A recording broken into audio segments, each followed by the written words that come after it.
Bendiciones. Alafia, everybody. We're going to have a story time. Uh, this is a very interesting story, and there's a lot of lessons in the story for all to learn from. Much wisdom in this story. So, there was a Haitian Bokor who was pretty popular as a spiritualist. On YouTube, he had 18,000 subscribers. On TikTok, he had 14,000 subscribers.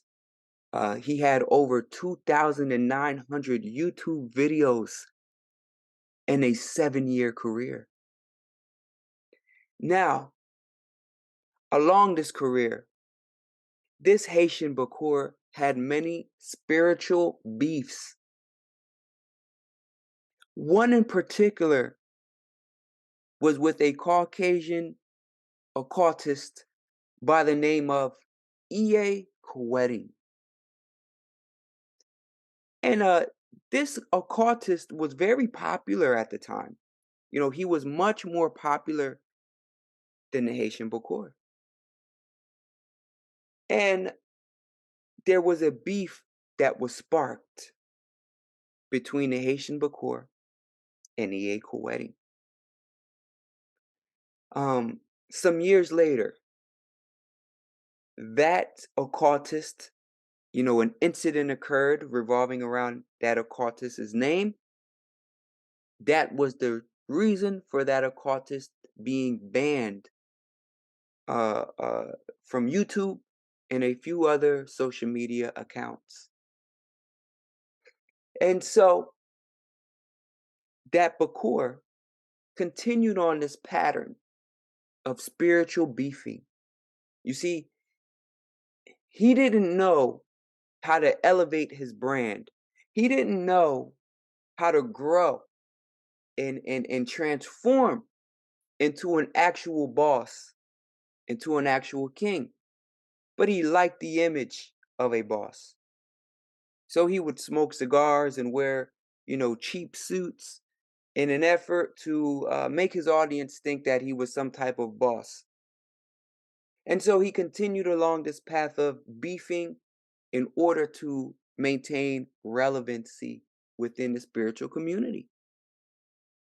And one day, a brujo reached out to the Bokor and extended an offering of friendship and collaboration. And so the Bokor, with ulterior motives, accepted the offer. Now, as the brujo began becoming more popular, the Bokor ended up being filled with jealousy and rage. This wasn't just any brujo. This was a brujo that had notoriety amongst other brujos and priests from different traditions to the point that they dubbed him a king amongst brujos. And so the Haitian Bokor watched as the brujo continued to gain strength and continued to gain numbers and popularity, and as the client, testimonials poured in from the brujo, the jealousy of the Bokor just kept growing. Another major factor that made the Bokor so angry was the fact that the Bokor had a girlfriend at the time. She was fair-skinned. And this girlfriend was a big fan of the brujo. Oh, she absolutely adored the brujo. She would watch all of his videos and she would be inspired. She was inspired by the brujo to walk the path of Ifa. And to walk the path of Ifa to the point of initiation in Nigeria. The Bokor did not like this very much. He knew that if the woman were to get initiated, her strength would grow much further and surpass his. And this was a Bokor that wasn't your everyday Bokor. This was actually a Bokor that was more like a middleman of Bokors who would pay other Bokors to actually do the work for him. So he knew that he didn't hold any true spiritual power. This enraged the Bokor to the point where he ended up starting a beef with the Brujo. And so this beef escalated. And as it escalated, the Bokor started to realize that he may have bitten off more than he could chew. And he enlisted the help of other spiritualists and other people to help, go against the Brujo.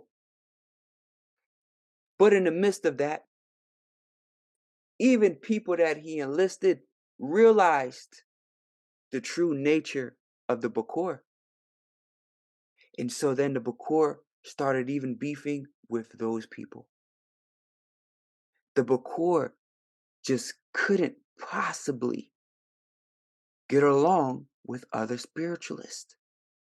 The Bokor could not take another spiritualist to have an ounce of success, to have an ounce of popularity. His rage would bubble up and it would cause him to fight with other spiritualists. This Bokor went so far as to open his platform up to allow slander and lies against the Brujo. The Bokor even went as far as paying people to lie on the name of the Brujo. People who were scorned from the Brujo. And so the Bokor continued this. The Bokor then started to do things behind the scenes, sending messages and things like that to people that the Brujo was connected to.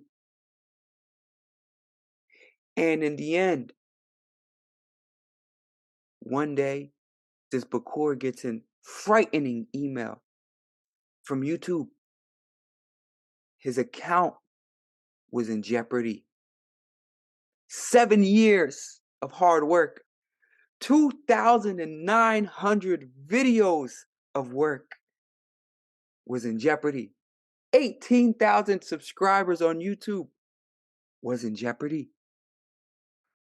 The Bokor didn't know how to react. He began texting the Brujo, begging him if he could do something about his account.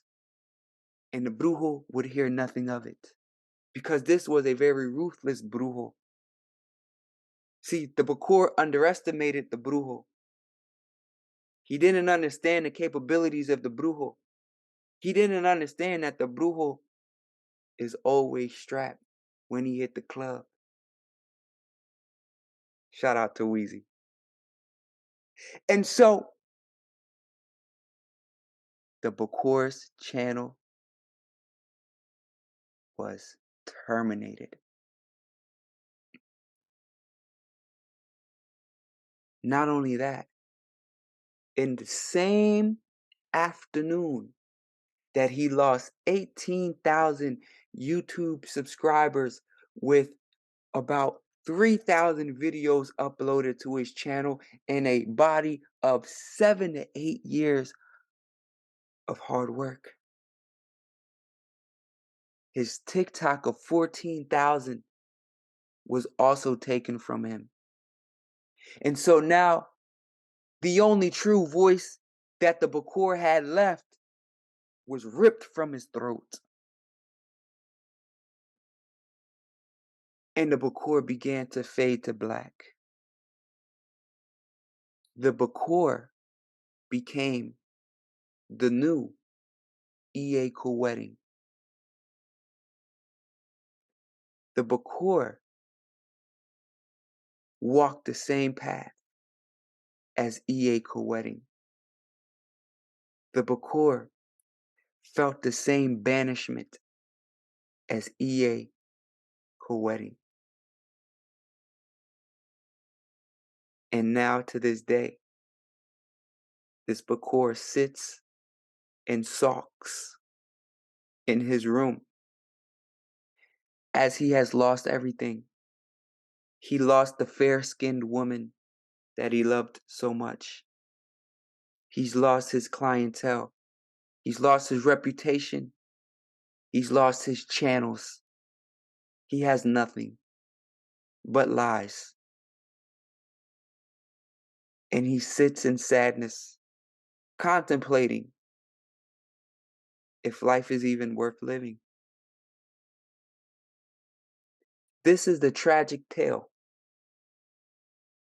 of the Haitian Bokor. Family, I just want to leave you guys with the message. In life, it's better to make friends than enemies. You never know what somebody is capable of doing. You just don't know. It's better to make friends than to make enemies. Make as many friends or associates as possible. And, you know, only leave war to when your back is against the wall. If there's no trouble, don't go looking for trouble. Look for networks to build your brand off of. Look for networks to further yourself in your companies. Look for networks to connect with like-minded people. Look for networks that may be able to amplify your voice in the community. Look for networks that can help you get ahead in life. Don't look for trouble because you just might get it.